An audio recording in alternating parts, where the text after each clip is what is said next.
Hi, boys and girls. Welcome back to another week of remote learning. I'm happy to be back this week and celebrating National Poetry Month. April is National Poetry Month, and if we were together in the library this week, I would probably be reading you books and books about poetry. But we are not, so instead I thought I might read to you a couple of short poems, and then we'll compare two of those poems. So, as you know, you've been learning all throughout your career here in elementary school that poetry is a collection of thoughts and emotions and feelings. The words can be written with um, very flowery language or repetitive language or language that evokes emotion. It may be written with rhythm or rhyme. You may see um, onomatopoeia in poetry. You may see figurative language. You may see simile or metaphor. And these are all things that you've been learning in English throughout your ELA career. So, poetry is a really fun style of writing to study. And I love celebrating poetry in April. So that's why I thought that I would read you some poems from Sharon Creech's book, Love That Dog. And since I have this book in our library, but I don't have it home with me, I'm going to try to screencast this for you so you can see the poems that I'm reading to you. So basically, what we're going to look at here, hopefully I'm able to scroll up. Okay. We're going to look at some short poems in the beginning here, written by a boy who isn't too fond of poetry. His name is Jack. So here is the first page of this book. Jack, room 105, Miss Stretchberry. September 13th. I don't want to, because boys don't write poetry. Girls do. September 21st. I tried.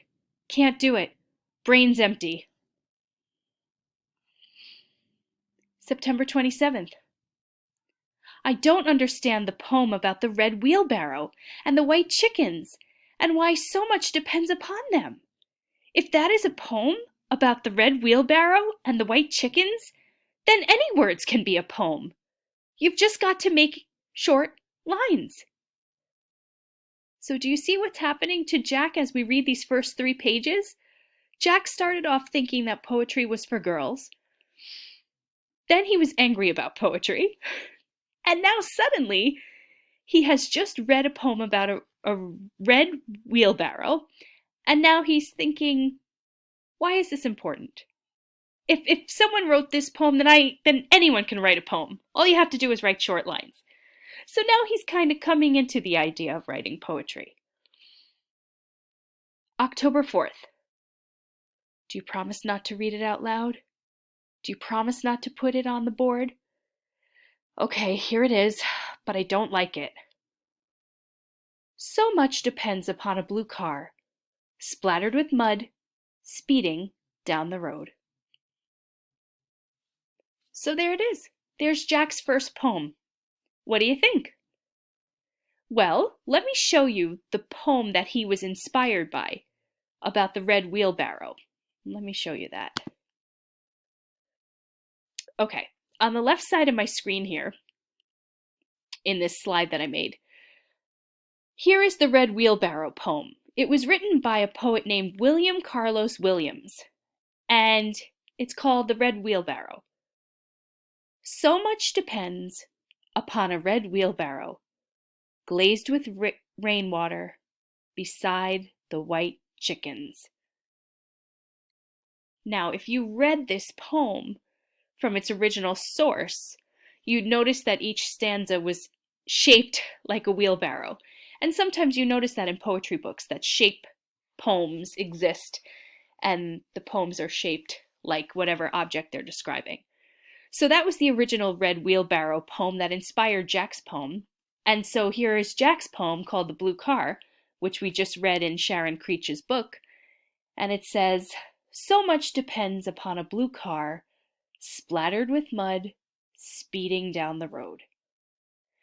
So in the center, I have an orange box here. And I want you to think about what are some similarities?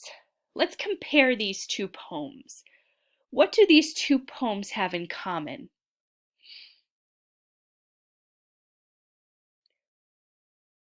So Jack modeled his poem so much after the original poet's poem, he even copies the whole first stanza. So much depends upon. And then the poet wrote a red wheelbarrow, and Jack wrote a blue car. And then the poet wrote glazed with rainwater, and Jack wrote splattered with mud. And then the poet tells us where, beside the white chickens. And Jack tells us where, speeding down the road.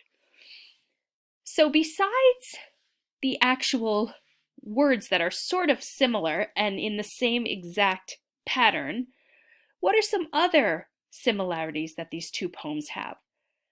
I'd like you to write some of your ideas about the similarities in the orange box, and you're going to turn it into me, and that will count as a grade for you. You can write things about the poems physically, what they physically look like. You could write things about the word choice.